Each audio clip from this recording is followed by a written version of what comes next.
오늘 우리에게 주신 하나님 말씀은 구약 레위기 2장 1절과 2절 말씀, 11절에서 13절 말씀입니다. 누구든지 소재 예물을 여호와께 드리려거든 고운 가루로 예물을 삼아 그 위에 기름을 붓고 또 그 위에 유향을 놓아 아론의 자손 제사장들에게로 가져갈 것이요 제사장은 그 고운 가루 한 움큼과 기름과 그 모든 유향을 가져다가 기념물로 제단 위에서 불사를 지니 이는 화제라 여호와께 향기로운 냄새니라. 너희가 여호와께 드리는 모든 소제물에는 누룩을 넣지 말지니 너희가 누룩이나 꿀을 여호와께 화제로 드려 사르지 못할지니라. 처음 익은 것으로는 그것을 여호와께 드릴지나 향기로운 냄새를 위하여는 제단에 올리지 말지며 내 모든 소제물에 소금을 치라. 내 하나님의 언약의 소금을 내 소제에 빼지 못할지니 내 모든 예물에 소금을 드릴지니라. 아멘. 이 시간 김원태 장로님 부부 나오셔서 하나님을 찬양하겠습니다.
아멘. 감사합니다. 하나님의 피조물인 우리 인간이 우주 만물을 창조하시고 인간의 삶을 주관하시는 하나님께 예배할 수 있다는 것은 우리 인간이 가지고 있는 특권인과 함께 의무입니다. 하나님을 예배하는 특권을 누리는 여러분들 주님의 이름으로 환영하고 축하합니다. 하나님께서 천지 만물을 창조하실 때에 다른 동물과는 달리 우리 인간을 하나님의 형상에 따라 창조했어요. 하나님의 형상에 따라 창조했다는 것은 우리와 사귀기 위해서, 그리고 우리를 통해서 영광 받으시려고, 찬양 받으시려고 하나님 형상에 따라 창조했습니다. 여러분, 우리 인간 말고 다른 동물이 하나님께 예배드리는 거 봤습니까? 아무리 훈련 잘 시킨 침팬지나 원숭이라 할지라도 예배 드리는 흉내를 낼지 몰라요. 뭐 기도하는 흉내 내고 박수치는 흉내 내고 그럴지 몰라요. 그러나 예배는 드릴 수 없는 거예요. 왜? 하나님의 형상으로 창조받지 못했기 때문에. 그러나 우리 인간은 아무리 문명 혜택을 못 받은 미개인 온신이라 할지라도 하나님을 향한 신앙심, 종교성이 있습니다. 왜냐하면 하나님의 형상대로 창조됐기 때문에 그렇습니다. 그러면 우리가 어떻게 하나님과 교제를 할 수 있을까? 구약에서는 제사를 통해서 하나님과 교제를 했습니다. 신약에서는 예수 그리스도를 이 땅에 보내주시고 예수 그리스도를 통해서 예배드림으로 하나님과 교제를 할 수 있는 것입니다. 우리가 기도할 때도 예수님의 이름으로 기도합니다. 예수 이름으로 기도할 수 있는 것이고, 이렇게 예배드리는 것도 예수님이 아니고 어떻게 감히 하나님께 나오겠어요? 예수님께서 우리의 모든 죄와 허물의 모든 걸 다 해결해 주시고 또 하나님과 통로를 만들으셨기 때문에 우리가 예수님의 이름으로 함께 모여 예배 드리는 것입니다. 오늘 본문에 기록된 이 소제를 보면은 구약의 5대 제사 중에 하나인데, 특별히 소제는 곡식 알곡으로 드리는 제사예요. 알곡을 통해, 곡식을 통해 드리는 제사가 소제입니다. 우리 1절 말씀 다시 한번 같이 볼까요? 1절. 누구든지 소제 예물을 여호와께 드리려거든 고운 가루로 예물을 삼아 그 위에 기름을 붓고 또 그 위에 유향을 놓아. 소제를 드리는 방법을 보면은 자기가 직접 수확한 그 곡식을 가져다가 고운 가루로 빻아서 그 위에 기름을 붓고 반죽을 잘하고 그리고 유향을 놓아서 제사를 드리는 그런 방법이에요. 그러니까 이 제사의 의미는 먼저 우리에게 결실을 주신 하나님께 감사하는 것이고, 또 자기 자신을 고운 가루와 같이 부서지는 겸허한 심령으로 헌신하고 충성하겠다는 그런 다짐, 결단을 하나님께 보여드리는 그런 제사입니다. 신약시대, 특별히 우리는 지금 성령시대를 살고 있죠. 성령시대를 살고 있는 우리가 구약의 제사법에 대해서 다시 한번 생각해 볼 수 있는 것은 무슨 의미가 있느냐? 이 소제가 예수 그리스도의 삶을 예표하고 있다는 거예요. 특별히 오늘은 사순절 첫 번째 주일입니다. 예수님께서 이 땅에 오셔서 우리 모든 죄의 죽음 문제 해결하기 위해서 십자가를 지시고 고난당하시고 다 이루었다, 우리에게 부활의 소망을 주신 우리 주님인데, 그 예수님의 삶이 바로 소제의 삶을 사셨기 때문에 그리스도를 따르는 우리 성도들도 예수 그리스도 안에서 모든 삶을 하나님께 드릴 때 우리도 역시 소제의 삶을 사는 거예요. 그렇다면 소제의 삶이란 어떤 삶일까? 첫째로는 소제의 삶이란 희생적이고 온유한 삶입니다. 1절에서 봤듯이 소제는 고운 가루로 예물을 드렸다라고 했어요. 고운 가루란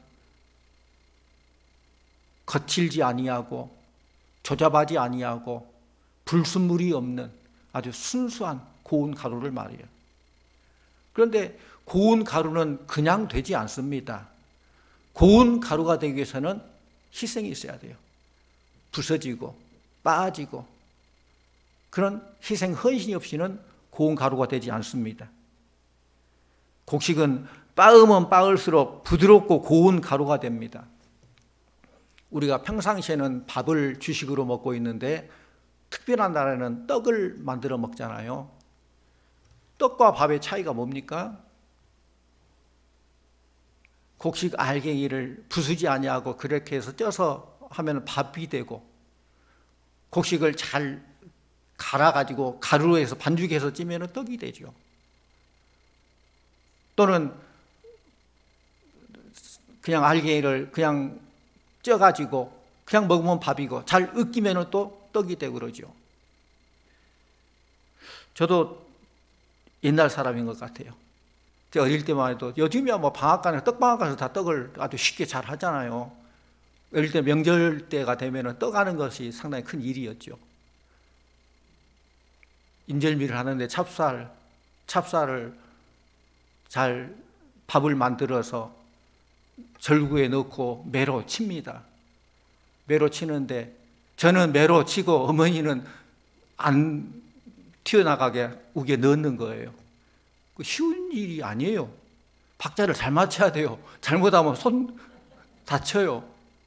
근데 그냥 넣은 것만 아니라 묻으니까 찬물에 손 이렇게 해가지고 착착 넣고 그렇게 치고.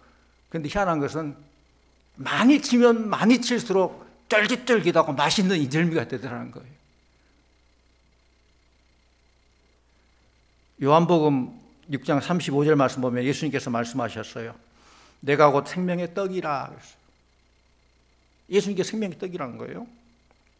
근데 공교롭게도 예수님께서 어디서 태어나셨습니까? 베들레헴에 태어나셨죠. 베들레헴의 히브리어가 그것은 집이란 뜻이고 레헴은 떡이란 말이에요. 떡집이라는 의미를 가진 베들레헴에서 태어나셨어요. 근데 실제로 예수님의 삶을 보면은 떡집에서 태어나셨어요. 떡으로 태어나셨어요. 떡과 같은 삶을 사셨어요. 부서지고 희생하고 헌신하고 찢기고 피가 나고 떡의 삶을 사셨어요. 그리고 결과는 우리에게 생명의 떡이 되셨어요. 우리가 먹고 영적으로 부유함을 누리고 영생의 축복을 누리고 그런 삶을 살게 한다는 것입니다. 이사야 53장 5절 말씀 보면은 그가 찢김은 우리의 허물을 인함이요 그가 상함은 우리의 죄악을 인함이라. 그가 징계를 받음으로 우리가 평화를 누리고 그가 채찍에 맞음으로 우리가 나음을 입었도다. 이처럼 희생적인 예수님은 곧 소재의 삶을 사신 거예요. 고운 가루로 부서지고 으깨지고 생명의 떡이 되시고 우리가 먹고 영생의 생명을 누리는 그런 예수님. 예수님 자신이 부서지고 가루가 되는 십자가 죽음까지도 감수하셔서 우리를 구원하셨다는 것입니다. 우리 성도들도 예수님을 본받아서 우리도 소재의 삶을 살기를 원합니다. 소재의 삶을 살려면은 소재에 사용된 가루가 고운 가루가 된 것처럼 분쟁과 다툼이라는 모든 거친 것들을 다 부숴버리고 부드럽고 온유한 삶을 살아야 돼요. 우리 입 안에는 혀도 있고 이도 있는데 뭐가 더 강합니까? 얼른 볼 때는 이가 단단하고 혀는 부드러운 것 같은데, 근데 저는 지금까지 이가 썩었단 말은 들었는데 혀가 썩었단 말은 못 들었어요. 사실 혀가 더 강한 것 같아요. 부드러움이, 온유함이 더 강한 것 같아요. 우리나라 최고층 건물이 서울 잠실에 있는 롯데빌딩, 롯데타워예요. 이 롯데타워인데 그 층수가 123층이고 높이가 555m예요. 굉장히 높죠. 근데 그 꼭대기 있으면은 바람이 세게 부는 태풍 불 때는 흔들림을 느낀다고 그래요. 흔들림을 느껴요. 왜 그래? 부실공사를 했을까요? 근데 부실공사가 아니에요. 태풍 불고 지진이 나도 뿌리채 넘어지지 않도록 그렇게 특수 공법으로 설계를 한 거예요. 그렇게 안 하면은 통째로 넘어진대요. 심하면은. 그러니까 그걸 특수 공법으로 약간 움직여서 바람도 스쳐 지나갈 수 있도록 그렇게 설계했다는 것입니다. 온유함이 승리합니다. 예수님께서 죽음을 눈앞에 두고도 자신의 생명을 노리는 사악한 그런 무리들을 향해서 결코 자신을 거칠게 표현한다거나 대항한다 그러지 않냐고 순순히 죽음의 길을 가셨어요. 이사야 53장 7절, 그가 곤욕을 당하여 괴로울 때에도 그의 입을 열지 아니하였으며 마치 도수장으로 끌려가는 어린 양과 털 깎는 자 앞에서 잠잠한 양같이 그 입을 열지 아니하였도다. 우리 예수님께서 겟세마네 동산에서 기도하실 때에도 나의 온대로 마옵시고 아버지의 온대로 하옵소서, 아버지의 뜻에 순종하는 그런 참된 소재물의 삶을 사셨어요. 사도행전에 나오는 스데반 집사는 어떻습니까? 복음을 증거하다가 돌에 맞아 죽는 그 순간에도 돌을 던지는 자들을 향해서 울부짖거나 저주한 것이 아니라 오히려 그들을 용서했으며 그들을 위해서 기도했습니다. 주여, 이 죄를 저들에게 돌리지 마옵소서. 예수님과 같은 심정으로 기도를 했습니다. 믿음의 조상 아브라함은 조카인 롯과 소유를 나눌 때에도 뭐라고 합니까? 네가 좌하면 나는 우하겠고 네가 우하면 나는 좌하리라. 분쟁하지 않으려고 양보하면서 그렇게 했는데, 그래서 아브라함이 망했습니까? 하나님께서 복을 주시되 얼마나 복을 주셨는지 몰라요. 또 민수기 12장 3절에 보면은 어느 누구보다도 온유하기로 소문난 모세가 나오죠. 모세가 본래 온유한 사람은 아니에요. 이미 알듯이 그 같은 민족이 죽고 고통당할 올 때 애굽 사람을 쳐서 죽이고 그런 조금 다혈질적인 그런 사람이었죠. 그러나 그 모세가 미디안 광야에서 40년 동안 훈련받고 연단하고 그 모든 훈련이 온유함의 훈련이었어요. 그리고 온유하게 되고 그 훈련이 끝난 다음에 하나님께서는 그 온유하게 훈련된 그 모세를 이스라엘 민족의 지도자로 사용하신 거예요. 성경에 보면은 유명한 신앙의 모든 사람들 모두가 다 온유한 사람들이었어요. 온유하지 않은 온유함을 훈련시키고 그를 사용하시고, 온유함이란 분쟁과 다툼을 싫어하고 자신을 부서뜨리고 희생함으로 이웃과 화평을 도모하는 것이 온유함입니다. 부서지는 헌신, 희생이 없이는 고운 가루가 될 수 없듯이 자기 희생 없이는 불가능한 것이 곧 온유함입니다. 사악하고 거친 자신을 부서뜨리고 하나님의 형상을 회복하는 삶이 소재의 삶이라는 거예요. 이제 이렇게 소재물이 되기 위해서는 부서지고 희생하고 헌신하는 그런 고운 가루가 돼야 된다. 온유함이 있어야 된다. 두 번째로는 소재의 삶을 살기 위해서는 성령 충만한 삶을 살아야 돼요. 1절의 말씀처럼 소재는 고운 가루를 예물로 삼아 그 위에 무엇을 부어드려요? 기름을 부어드린다 했어요. 성경에서 기름은 성령님을 상징합니다. 성령의 능력, 성령의 사역, 이것이 기름 부음이에요. 이사야 61장 1절 말씀, 주 여호와의 영이 내게 내리셨으니 이는 여호와께서 내게 기름을 부으사 가난한 자에게 아름다운 소식을 전하게 하려 하심이라. 우리 성도님들이 소재의 삶을 살기 위해서는 성령 충만한 삶을 살아야 돼요. 그렇다면 성령 충만한 삶이 어떤 삶인가? 방언을 하고 기적을 일으키고 대단한 역사를 하는 거, 그게 성령 충만한 삶이냐? 꼭 그만 아니다는 거예요. 성령 충만한 삶은 뭐냐? 내 마음 중심에 내 마음대로가 아니라 성령님을 모셔드리고 성령님께서 할 수 있도록 주장할 수 있도록 성령에게 다스릴 수 있도록 나를 내드리는 거, 이게 성령 충만한 삶이에요. 그러므로 성령 충만한 사람은 육체적인 정력을 위해서 이기적인 욕심을 가지지 않냐고 서로 돕고 사랑하는 생활하며 의와 평화와 희락의 그런 삶을 사는 것입니다. 로마서 14장 17절, 하나님의 나라는 먹는 것과 마시는 것이 아니요 오직 성령 안에 있는 의와 평강과 희락이라. 갈라디아서 5장 5절, 우리가 성령으로 믿음을 따라 의의 소망을 기다린다. 사도행전 10장 38절, 하나님께서 나사렛 예수에게 성령과 능력을 기름 붓듯 하셨다라고 했습니다. 우리 예수님은 말씀이 육신이 되 우리 가운데 거하신 분인데 은혜와 진리가 충만하셨다라고 했습니다. 또 모세나 여호수아나 사사 구약의 그런 인물들 보면은 구약의 모든 믿음의 족장을 비롯해서 모두가 성령 충만한 자들이에요. 신약 시대도 마찬가지예요. 사도들이나 일곱 집사나 또는 바울, 수많은 사람들이 성령 충만한 삶을 살았어요. 이처럼 성령 충만한 사람만이 자신을 헌신할 수 있고 하나님의 영광을 위하여 아름답고 경건한 생활을 할 수 있는 것입니다. 성도님들, 내 마음 중심을 성령님이 지배하도록 내 마음을 내드리고 나는 그분의 뜻대로 순종하는 삶을 사는 것이 성령 충만한 삶이요, 이런 삶이 곧 소재의 삶인 줄로 믿습니다. 또 세 번째로 소재의 삶은 아름다운 향기를 바라는 삶이에요. 소재에 유향을 더했다가 유향 말 그 향이 있는 재료죠. 유향이 필요한 것은 우리가 소재의 삶을 살려고 한다면 항상 아름답고 거룩한 향기를 발해야 된다는 것입니다. 우리는 세상에서 그리스도를 증거하는 증인이요, 죄로 찌들어 악취가 나는 세상에 악취를 제거하는 향기여야 됩니다. 마리아가 값비싼 향유를 깨뜨려서 예수님의 발을 씻을 때에 그 향기가 온 집에 가득하였다라고 했어요.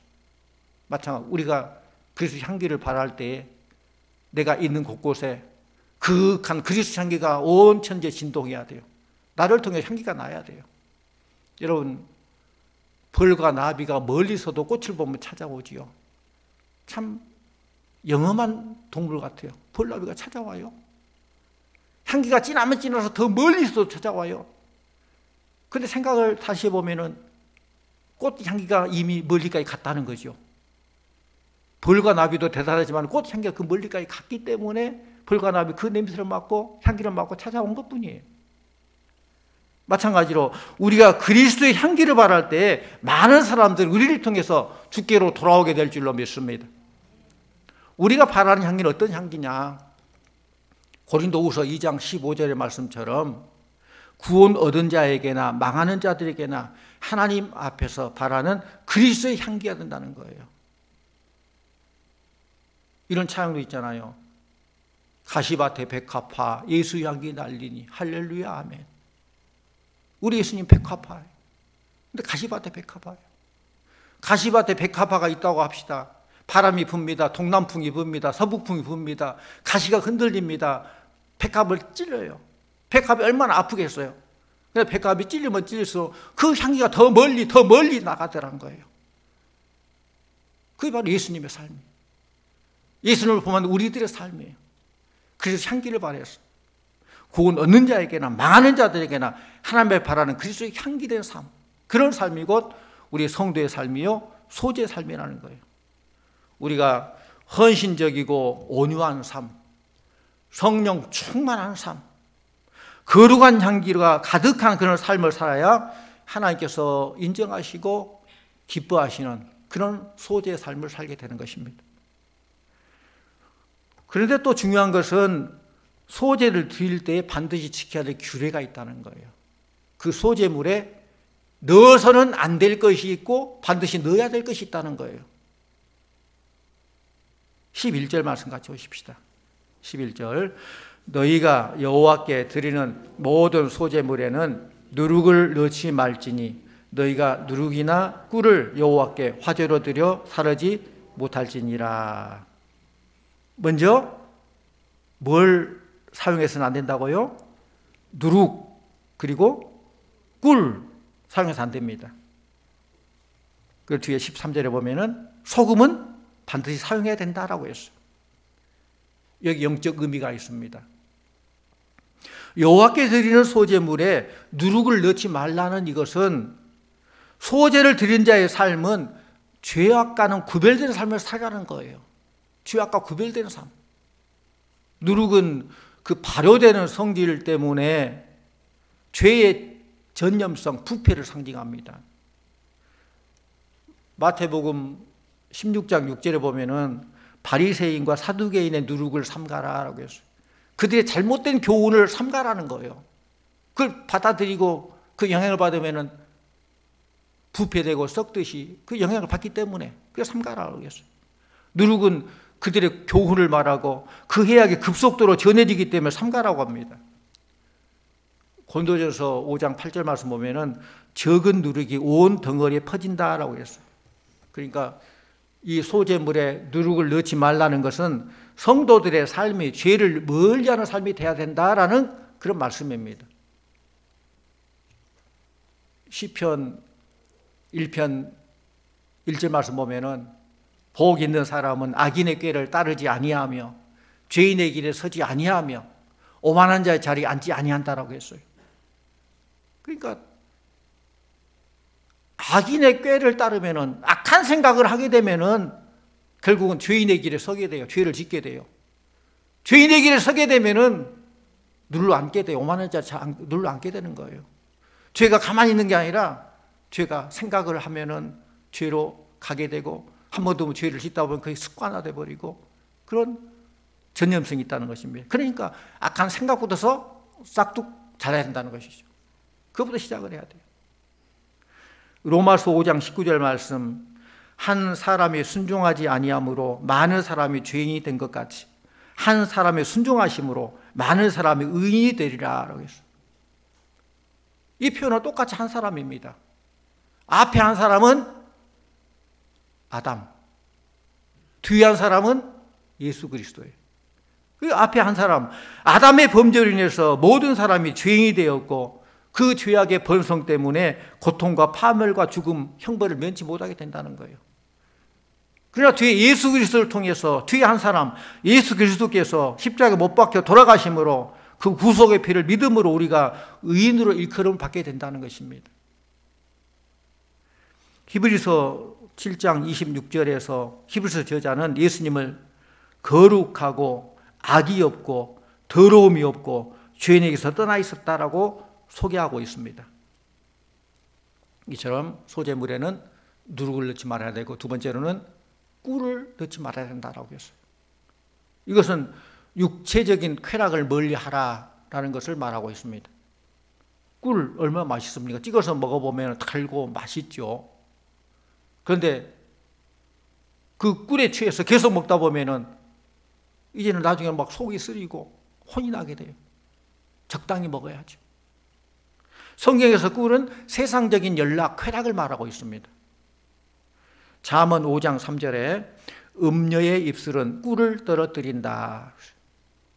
세상 쾌락은 잠깐 우리 인간의 말초신경을 자극할지 모르지만 그것은 잠시 잠깐이에요.